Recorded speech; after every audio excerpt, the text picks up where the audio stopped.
Well, hey everybody, thanks so much for joining us today from wherever you're watching from on this, what we call Palm Sunday. And on this day, we're reminded of the time when Jesus rode into the city of Jerusalem amid shouts of Hosanna, save us. Blessed is he who comes in the name of the Lord.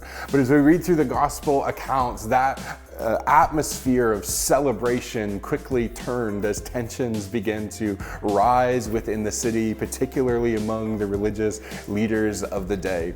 And eventually those tensions would lead to Jesus ultimately being crucified and dead and buried on what we call Good Friday. But that wouldn't be the end of the story, because Easter, Resurrection Sunday, would happen soon after. Now, as we kind of lean into this Easter week, there's so much happening in the life of our church we'd love for you to be a part of, either some of it or all of it as you are able. We hope it's encouraging and helpful for you in terms of discovering what it means to trust in and follow Jesus. So let me just kind of lay out some of the important pieces as to what's happening this week that you can be a part of. First of all, Monday night from 6:30 to 8:30, our youth group, grades 6 to 12, are going to be meeting here at the church. If you got children or grandchildren that could be a part of that, we'd love for them to join us. Then on Wednesday night, we're hosting a special communion service here at 6:30, where we take some time to reflect on that last Passover meal that Jesus shared with his disciples. Then on Thursday in the evening from 6 to 7:30, we're hosting our Voyagers program for those grades primary up to grade 5. And then on Friday, the Association of Baptist Churches in Yarmouth County are all coming together for one Good Friday service being held at Temple Baptist Church in Yarmouth on Good Friday at 2 o'clock. And so we'd love to have you join in for that. And then one of the highlights of this weekend, I think we're hoping for, will be this Saturday. We're hosting a community breakfast at the West-Pubnico Legion. That's going to run from 8 to 9:30. We'd love for you to come, invite your friends, your family, anyone you know, to share in a pancake breakfast. We've got some special treats and things happening there. And so invite your friends, community, share it on Facebook. And if you're able to help serve in some way for that, we've got lots of opportunities to be able to do that as well. So contact myself or Barbara, and we'd love to kind of slot you in to be able to help in making sure that that event goes well. It's an opportunity for us to connect with people in our community and share the good news of Easter. Now, then following Saturday, we of course are going to be rolling into Sunday morning with great anticipation and excitement as we celebrate Easter and the resurrection of Jesus and all that means for us as a people. And so that Sunday service is going to be at 10 o'clock in the morning on Sunday.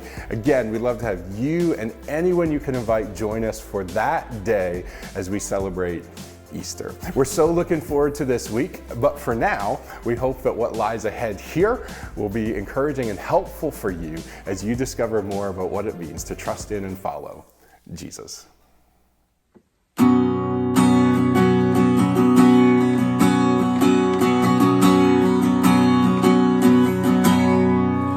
I hear the Savior say, thy strength indeed is small. Child of weakness, watch and pray. Find in me thine all in all. Jesus paid it all, and all to him I owe.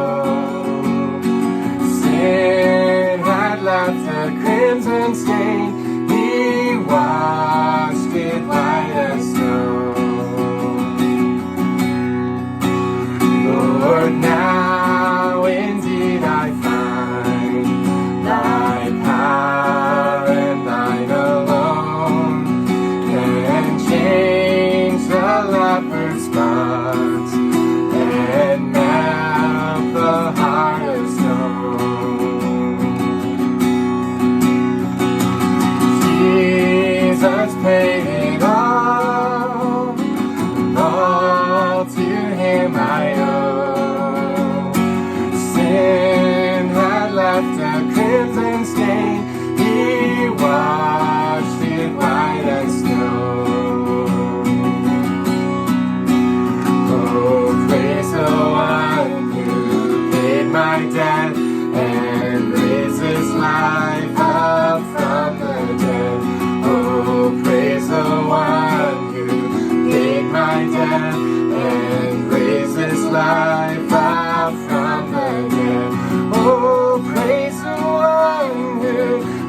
my death and raised his life up from the dead. Oh, praise the one who paid my debt and raised his life up from the dead. And when before the throne I stand in him complete, Jesus died my soul to save. My lips shall still repeat,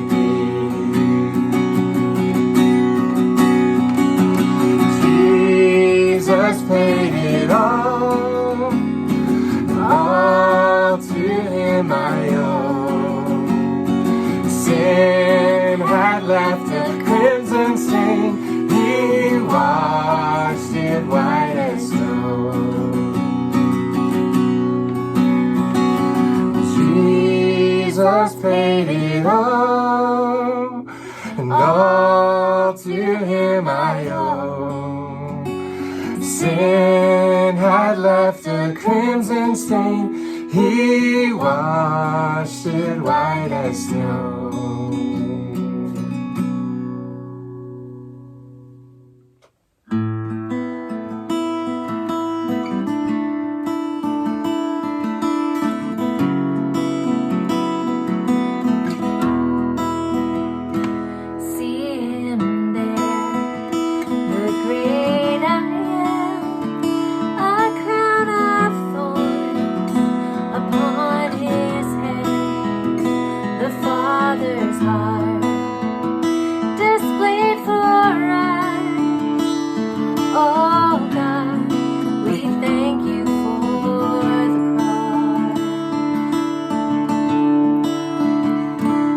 Lifted up on Calvary's hill, we cursed your name, and even still you bore our shame and paid the cost. Oh God, we thank you for the cross.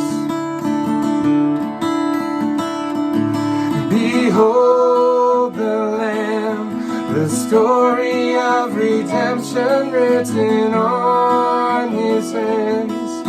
Jesus, you will reign forevermore. The victory is yours. We sing your praise, endless hallelujahs to your holy name. Jesus, you will reign forevermore. The victory is yours.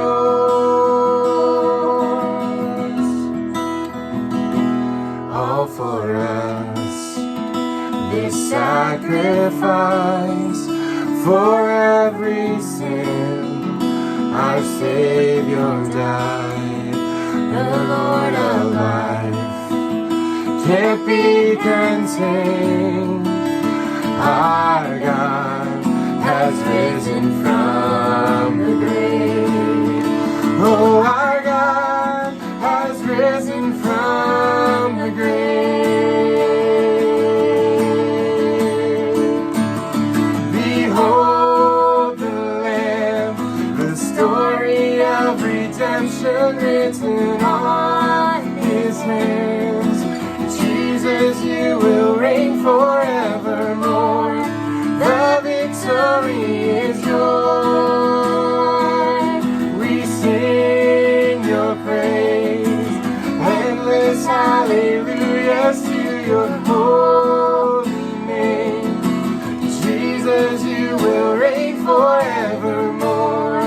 The victory is yours.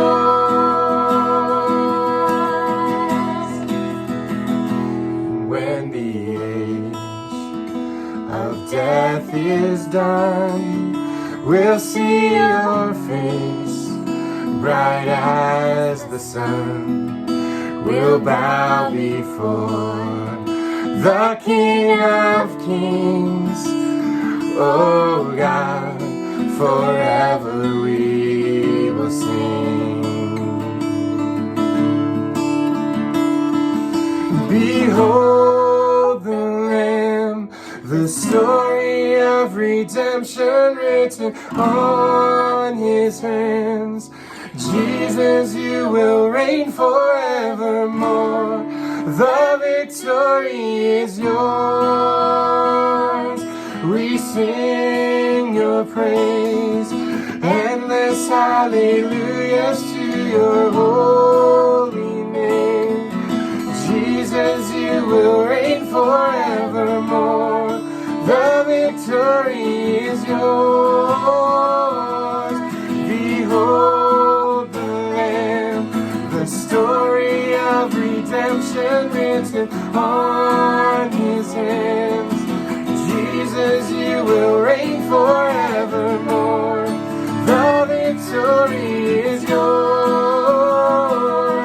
We sing your praise, endless hallelujahs to your holy name. Jesus, you will reign forevermore. The victory is yours. You will reign forevermore. The victory is yours.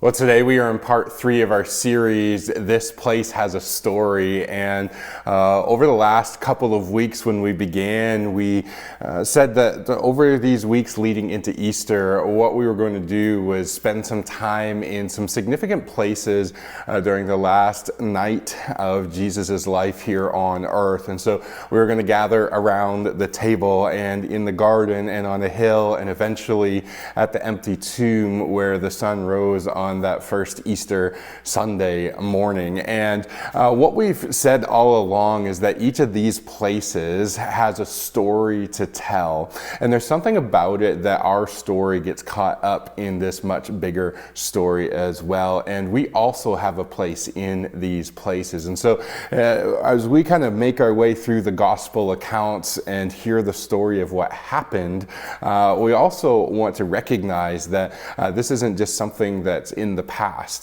This has profound impact on our lives even today. And so with that, we started out a couple weeks ago around the table where Jesus celebrates that last Passover meal with his disciples in the upper room, and all that transpired there is he redefined what that meal meant and the significance of it going forward. And then we moved last week out into the garden, into this olive grove on the Mount of Olives, as Jesus spends time praying until the moment comes where he is betrayed by Judas and handed over to a mob who's ready to take him away. And in that moment, as Jesus predicted, all of his disciples who were there with him simply fell away. They disappeared into the night, leaving him all alone, abandoning him to whatever was going to happen next. Now, today, we're going to keep moving through that story according to the Gospel of Luke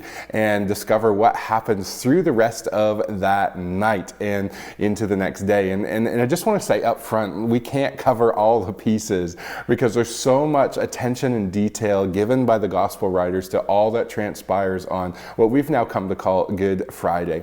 And so while we kind of unpack over the next little bit some of the story and the way that Luke tells it, I just want to recognize that there's going to be some pieces that are going to be left out. If you're familiar with the story, you might come to the end and say, yeah, but what about this and what about this? And this is so important, and you'd be 100% right. We just not going to be able to cover it all here in this one moment. And so a couple things I'd encourage you to do. One is just go read it for yourself in the Gospels. Matthew, Mark, Luke, and John. Toward the end of each of those Gospels, there's a telling and an account of what transpired from the moment of the Last Supper to the crucifixion and resurrection of Jesus. But not only that, this Friday, our Association of Baptist Churches in Yarmouth County are hosting together a Good Friday service at 2 o'clock at Temple Baptist in Yarmouth, and you'll be able to join us there as we spend a little bit more time settling into that account of the death of Jesus and its significance for us. Now, all of that said, let's jump right into where we are today in Luke chapter 22. And if you have a Bible, I encourage you to follow along. We're going to begin at verse 54. We're not going to read everything in here. I'll select out some verses and read for you, but just encourage you to follow as you're able. And again, if you don't have a Bible, that's okay. You'll be able to hear as I kind of read and narrate for us along the way as well. So Luke chapter 22, starting at verse 54, is where we pick up the story. And again, just a reminder, last week we left off where Judas has now arrived in the Garden of Gethsemane. It's late into the night, perhaps even after midnight. He comes with a mob who's got clubs and torches, and Judas betrays Jesus with a kiss. The disciples all flee, and here's what Luke tells us happens next. Then they seized him and led him away, bringing him to the high priest's house, and Peter was following at a distance. Now, they take him to the house of the high priest, which belonged to Caiaphas. Now, Caiaphas was the kind of formal high priest of the day, but Annas was the former high priest, and there's a whole political religious story connected to that, but Annas still had significant influence over the Jewish ruling council of the day as a former high priest. And so they bring him to the house of the high priest, but it's late at night, and that high priest's house would have been the residence of the high priest, but it was also a complex that in the basement would have had a dungeon where there could have been holding cells for various things. So there's a lot of kind of religious, political things tied together into all that's taking place here. Now, Peter, who's promised to be with Jesus, to see him through to the death, who's cut off the ear of the servant of the high priest that Jesus heals and tells him to put it away. Peter's following now Jesus and this angry mob at a distance to see what's going to happen. He's attempting to be covert, but at the same time, there's some things that are going to give him away through the evening. And so as he follows at a distance, he would have probably quite easily gained some access to the exterior courtyard that belonged to the house of the high priest. And so whether he just kind of was able to kind of mingle into the crowd just through an access point, or if there was somebody who knew somebody who led him into that courtyard, we're not really told here. But Peter finds his way into the courtyard of the high priest, and he tries to be inconspicuous as he gathers around, because there are others there who've got this charcoal fire going that they're all warming themselves. And so Peter just kind of slowly slips into the back of this crowd, trying to keep warm as well as he's keeping an eye on what's happening with Jesus. Now, Peter probably feels like a Galilean fish out of water in this moment. I mean, he's from the north, not the city. He's from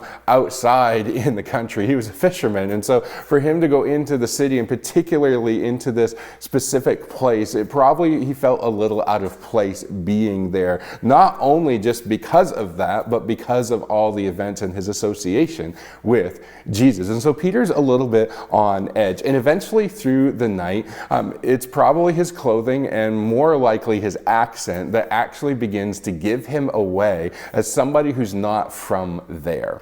And so people begin to ask and question, and there's whispers in the dark until someone finally approaches and says, "Hey, you were with Jesus, weren't you? You're from Galilee. I can tell by your accent."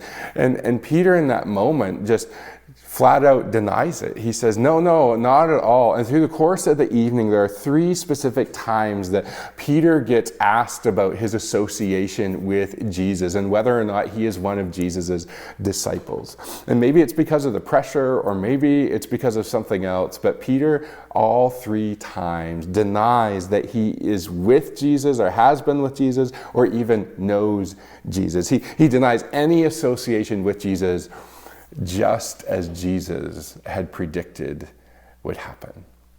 And on that 3rd time, when the rooster crows, Peter is reminded of the fact that Jesus had told him, this is what's going to take place through the night. You're going to deny you even know me 3 times before the rooster crows. And as that rooster crows, Luke records for us that somehow across the courtyard where Jesus is still outside, their eyes lock and there's a glance that's caught. And Peter remembers the words of Jesus. And he simply leaves out into the darkness of the night, crying uncontrollably because of his failure to associate himself with Jesus after all that he had promised. Now, in the Gospels, Luke does not record for us a lot of what happened during that night, but in the rest of the Gospels, we discover that there are a lot of significant things. There's moments where Jesus is questioned by the high priest himself. There are moments where Jesus is mocked and poked fun of, where he is beaten, where he's blindfolded and struck with clubs and told to prophesy, who is it that hit you? And so there's this kind of thing happening through the night where Jesus is bullied, mocked, he is insulted, he is mistreated, he is abused, he's questioned by the high priest. I mean, it is not a favorable evening. It is a very long and difficult night for Jesus with those temple officers and in the presence of the court of the high priest. Now, early in the morning, when the day came, Luke tells us in verse 66 that the assembly of the elders of the people gathered together, both chief priests and scribes,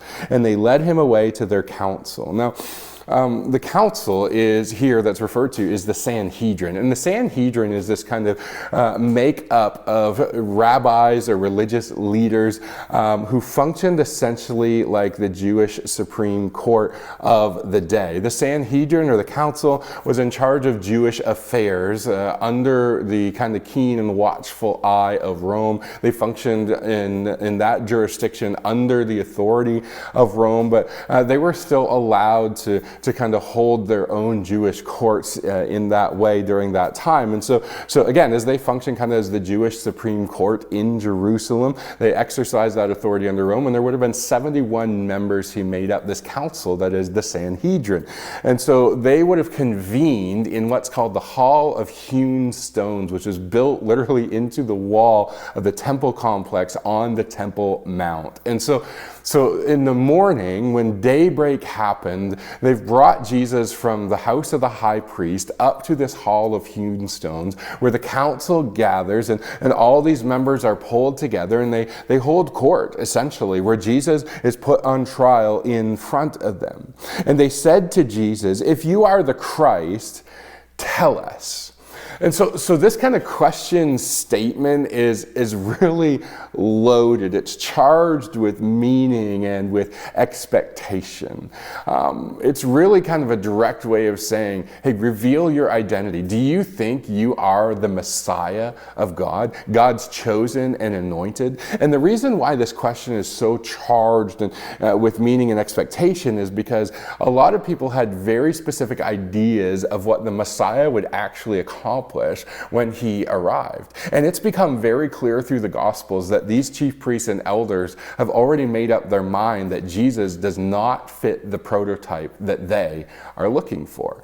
He doesn't fit their expectations of what the promised Messiah should be. And so they've already made up their mind. They already have an agenda in this moment. And they come in kind of guns blazing, and the first thing they want to know is, Jesus, do you profess to be, do you claim to be the Messiah, the Christ, the chosen, anointed Savior that God has sent into the world? Is that who you claim to be? Now, Jesus recognizes in this moment that his answer will determine much of his fate. And he simply says to them, if I tell you, you will not believe. And if I ask you, you will not answer. In other words, if I tell you my answer to this question, you're not going to believe me. That's already become evident because you've already made up your mind. I mean, we've seen it in the conversations this past week in Jerusalem, in the city, and how you've tried to trap me and how you've tried to catch me in words and discredit my ministry and all the ways that you've opposed me. And so it's become very clear that if I answer that I am, you've already made up your mind and you won't believe me. But if I I ask you what you think, you won't answer me for a couple reasons. Because here's the thing, you won't be able to say yes, because if you say yes, I am the Messiah, then why are we here? You would have received and accepted me as God's Messiah already. But if you trend the other way, the reality is that you can't say no, because now your trap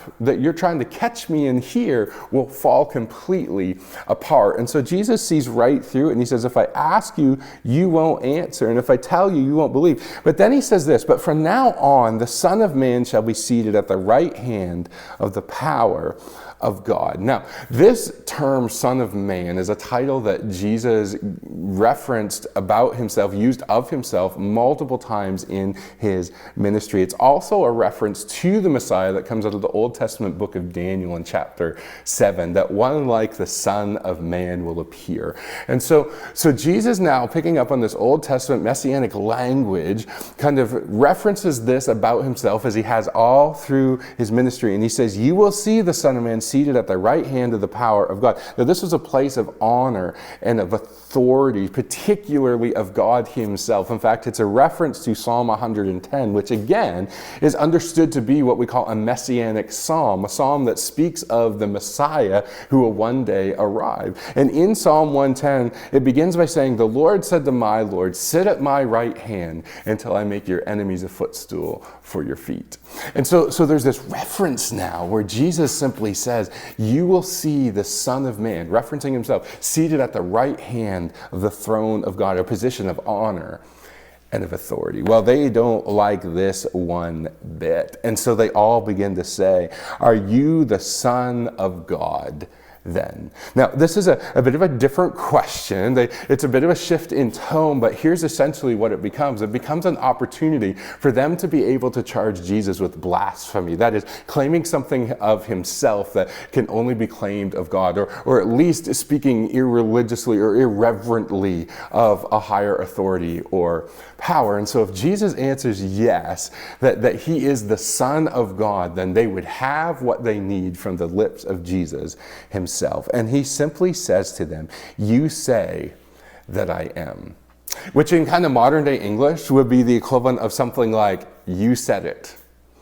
Kind of this kind of subtle agreement, but hey, it came from your mouth. You're the one who's now said it. And so it's really fascinating, because in this statement, Jesus actually implies that his accusers have confessed his true identity. That it didn't come from the lips of Jesus himself, but it actually came from the very people who opposed him. But not only that, we notice that Jesus has not simply denied or disagreed or with them, but he has actually avoided their trap in his response. But then they say, what further testimony do we need? We've heard it ourselves from his own lips. They already have what they want. They'd already tried to corroborate false witnesses through the evening to accuse him of something, but they couldn't make that work. It all failed. And now in this moment, they have just enough of the thing that they've been egging for to accuse him of something. And so they have now a religious charge against Jesus, the charge of blasphemy. But they are not permitted under Roman law to execute anyone, particularly for these types of things. And not only that, a religious accusation isn't going to be enough to take him to the Roman authorities to get what they want. And so they're going to need something else if they're going to be able to achieve their objective of having Jesus put to death. Now, in chapter 23, Luke tells us that Jesus is taken to Pilate before, from this whole company. And so he puts it this way: the whole company of them, that is the Sanhedrin, arose and brought him before Pilate. So we've got this large group now that's pulled Jesus out of the temple or the place of hewn stone, and they take him out of the temple complex and down the hill to Pilate's praetorium. And so Pilate is there. He's the Roman prefect. He's the Roman governor in the region of Judea.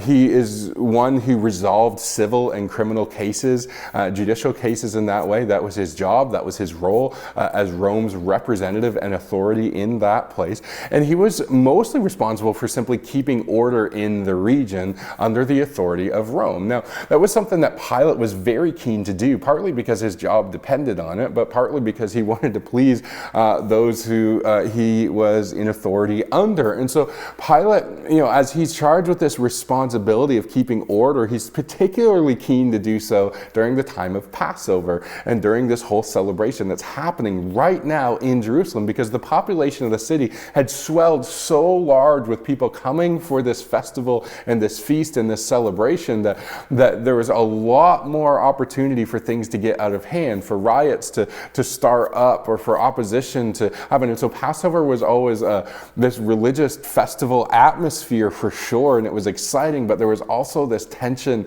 that was felt about, could something go drastically wrong in a hurry with a large crowd of people? And so Pilate is on the lookout and wants to avoid any kind of great confrontation that would cause a big public problem.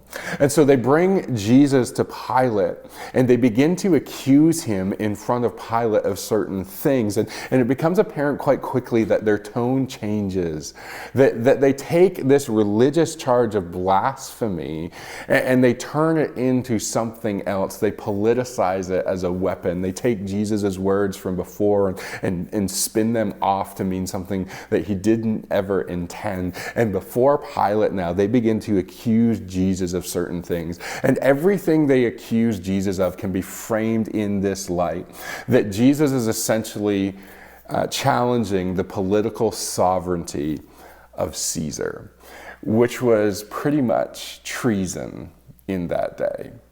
And so they begin to say things like, look, this guy is misleading. He's subverting or undermining the Jewish nation itself. And Pilate, you don't want that on your hands, do you? You don't want the Jewish nation kind of torn apart, because you know very well the consequences politically that could come as a result of that. And not only that, like we heard him say one time that he was in opposition to paying taxes to Caesar, that we shouldn't pay tax. I mean, we even asked him a direct question one time, and essentially at the end of the day, that's what he said. And so they begin to lob these things out as reasons to accuse Jesus in front of Pilate. They also say, hey, look, he's actually claimed to be a king himself. And so here they are, all standing before Pilate, accusing Jesus, who's standing there with him, of all of these things. And in verse 3, Pilate asked Jesus, "Are you the king of the Jews?" And Jesus answered him, "You have said so." There's that same response again. But then Pilate said to the chief priests and to the crowds that were there, "I find no guilt in this man. There's no reason to punish him. He's done nothing wrong." But they were urgent, because they realize in the moment, we're losing Pilate. We're losing the possibility of having Pilate's decision over this man's life. And they're urgent. And they say, he stirs up the people, which is exactly what Pilate did not want at Passover. He stirs up the people, teaching throughout all Judea and Galilee and even to this place. This is not a localized incident. This is spread all through the nation of Israel. And Pilate, it's all come to a head now, and you need to do something about it. Well, Pilate picks up on the fact that they have referenced Galilee. If this is happening in Galilee and other places, Pilate now sees an opportunity to kind of hand the problem over to Herod, the ruler in Galilee, who is actually present in Jerusalem on this day. And so Pilate, seeing the opportunity to pass the buck, says, hey, if this is a Galilean problem, let's send him to Herod. And so he passes Jesus off. Now, Jesus gets to Herod and he's brought before Herod. Now, Herod was excited to meet Jesus. He was curious about Jesus. He'd heard things about Jesus, but he'd never had an audience with Jesus. And as Jesus is brought before Herod, Herod is hoping that Jesus is going to do some kind of miracle or a sign to impress him somehow. But as he begins to question Jesus, Jesus simply refuses to answer his questions. He doesn't play along, which makes Herod irate and upset and angry. And the chief priests are there with Jesus, and they then see their opportunity and they begin to accuse Jesus again of all kinds of things, hoping to get a verdict and a decision from Herod about what can be done with this Jesus. But Herod in the process simply gets annoyed and then eventually angry. And he himself begins to mistreat Jesus along with some of the others in the room and essentially just dismisses him with no verdict, with no judgment. And Jesus is then brought back to Pilate. So twice now, there's been no wrong found in Jesus by those who had authority in that day. They haven't found a reason to accuse him of anything. And so they come back now to Pilate, and Pilate again says, I find no guilt in this man. Here's what I can do for you. I will have him whipped and beaten as a warning, but then I will release him. Well, the chief priests would not have any of that. That was not the outcome that they wanted. And recognizing in their desperation that this is not playing out how they wanted it to, that this is not trending in the direction that they were hoping, they began to simply shout. And they stir up a crowd of people with their shouting. And they just start insulting and calling for Jesus's crucifixion. This is their last-ditch attempt because they are desperate to have Jesus crucified. And they're losing grip on any influence or sway or power that they might have to see that end come. And so they start shouting and jeering and calling for Jesus' crucifixion, and they stir up a whole crowd, and Pilate, looking out, begins to realize this is turning into something I don't want. And in the moment, Pilate begins to cave to the pressure of the crowd. But he sees yet another opportunity to set Jesus free. He said, every year, look, I release to you a prisoner that's being held, and I set them free as a gift to you. Now, Pilate did do this every year. He set a prisoner free because it gave him currency with the crowd and with the people. It kind of bought him at least a little bit of favor under his harsh and unrelenting rulership in Judea. And the crowd starts yelling, we want Barabbas set free. Now, Barabbas was somebody who had been imprisoned for insurrection against Rome and murder in an uprising that had happened. And he's being held. And because Pilate was a harsh ruler and didn't want any more bad press, eventually he says, do you want me to give you Barabbas or Jesus? He gives the crowd a choice, and they all start shouting, Barabbas, Barabbas, crucify Jesus, crucify Jesus. And Barabbas is released, and Jesus is sentenced to death. Now, as we keep reading about the events that transpired, again, there's so much that takes place, but eventually Jesus is being led now outside of the city from Pilate's Praetorium to a place called Golgotha, which is the place of the skull at a hill outside the city. Calvary is its name in the Greek.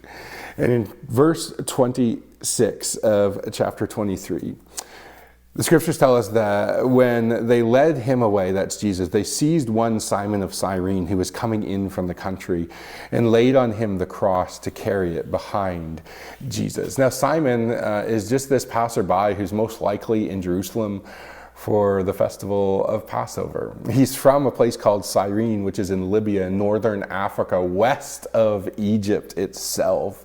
And he's likely there for Passover. And what happens is that Jesus becomes too weak to carry the crossbeam of his cross. And he crumbles under its weight because of how badly beaten he has been. And so they simply tell Simon, they grab him out of a crowd and said, you carry his cross. And so Simon is made to carry this cross for Jesus. And there followed him a great multitude of the people, of men and women who were mourning and lamenting for him. And so they come to this place called the skull. And in verse 32, we read that two others who were criminals were led away to be put to death with him. And when they came to the place that is the skull, there they crucified him and the criminals, one on his right and one on his left. Now, crucifixion was reserved for kind of the lowest of the low of society, the lowest classes of people. It was humiliating, but it was also reserved for the most heinous of crimes as well. And most people who were crucified died from either exposure to the elements or asphyxiation, because eventually, as you hung on a cross, your lungs would collapse and you would not be able to breathe any longer. And so Jesus, beaten, mocked, tortured, is now crucified with two others. And just because of the weight of what we're told next, I just simply want to read these passages for us to let us hear how the story unfolds. Luke 23, starting at verse 34, and Jesus said, Father, forgive them, for they know not what they do. And they cast lots to divide his garments, and the people stood by watching, but the ruler scoffed at him, saying, He saved himself, he saved others, let him save himself, if he is the Christ of God, the chosen one. And the soldiers also mocked him, coming up and offering him sour wine and saying, If you are the king of the Jews, save yourself. And there was an inscription over him that read, This is the King of the Jews. It's probably the only thing that was ever written about Jesus during his lifetime. But the great irony in this statement on this plaque is that Jesus really is king. Then one of the criminals who were hanged railing at him, saying, Are you not the Christ? Save yourself and us. But the other rebuked him, saying, Do you not fear God, since you are under the same sentence of condemnation? And indeed, justly, for we are receiving the due reward of our deeds, but this man has done nothing wrong. He's innocent. He is not deserving here of death where we are. And he said to Jesus, Jesus, remember me when you come into your kingdom. And he said to him, Truly, I say to you today, you will be with me in paradise. And it was now about the 6th hour, and there was darkness over the whole land until the 9th hour. That's between noon and 3 o'clock in the afternoon. And when the sun's light failed, the curtain of the temple was torn in two. And then Jesus, calling out with a loud voice, said, Father, into your hands I commit my spirit. And having said this, he breathed his last. And now when the centurion saw what had taken place, he praised God, saying, Certainly this man was innocent. And all the crowds that had assembled for this spectacle, when they saw what had taken place, they returned home beating their breasts. And all his acquaintances and women who had followed him from Galilee stood at a distance watching these things. You see, the hill tells a story of sin and of salvation. The hill tells a story of sin and of salvation. Sin in terms of even just the sinful actions and the evil that was done to Jesus in this moment. I mean, it's heart-wrenching, it's gut-wrenching, it's awful, it's torturous, it's unjust, it's evil. It tells a story of the sins committed against Jesus. But it also tells the story that he himself bore our sins on that cross. In fact, that's the way that Peter would write it later in one of his letters to the church, that Jesus himself bore our sins on that cross, that we might be reconciled to God. You see, because the Gospels tell this story of sin, but also of salvation, of rescue, that we can be freed from sin's power and consequence, that we might be reconciled to God. In fact, the Apostle Paul puts it this way later on in a letter he wrote to the church in Rome. In Romans chapter 5, starting at verse 6, he said, While we were still weak, well, we as people were unable to do anything about our condition ourselves. That's the weakness we experience. We can't reconcile ourselves to God. We can't kind of force God's hand in forgiveness in matters of salvation. So while we were still weak, Paul says, at the right time, Christ, that's Jesus, the Messiah of God, died for the ungodly. Now, this is kind of a bold statement, right? Like when we couldn't do it for ourselves, Jesus stepped in and did for us who are not like God, what was required to reconcile us to God. He even goes on to say, for one will scarcely die for a righteous person. That's somebody who always does the right thing.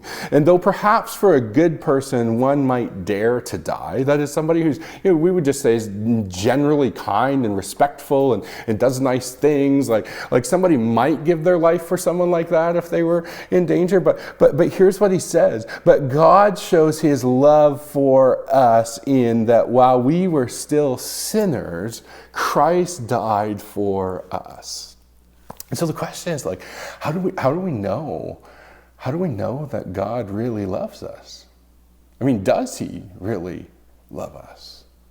And Paul's unequivocal answer here is yes. He does love us. And here's how we know that while we were still sinners, when we missed the mark, when we fell short of everything God built us to be and intended for us to be, where we have failed him and disregarded him and dishonored him, where we have sinned against him and sinned against others, Christ died for us. Not the good people, not the righteous people, but even in our opposition to God, God shows his great love for us in this, that Christ died for us. I mean, that is the good news. He goes on to say this, since therefore we have now been justified by his blood, much more shall we be saved by him from the wrath of God. So if Christ died for us and has now justified us in our record of sin, and he's reconciled us to God, now he says, then how much more will we be saved by him from the wrath of God? That is the punishment or the consequence of sin that God will one day pour out in death and in hell and in all the consequence that comes from sin, that Christ is able to save us from those things. For while we were enemies, we were reconciled to God by the death of his Son. It's through what Christ accomplished at Calvary that we can be reconciled to God. Much more now that we are reconciled, shall we be saved by his life. And more than that, we also rejoice in God through our Lord Jesus Christ, through whom we have now received reconciliation. That is, we have been brought back together with God. Where sin has separated, God has pulled us together through what Jesus has done. And so the hill tells a story of sin and salvation. And the reality is there's a much bigger story happening here than what we see at face value. There is so much more going on that involves you and me and our salvation. And the good news of Easter is this, that death does not have the final word over the life of Jesus. And it doesn't have to have the last word over your life either. Because a resurrection is coming.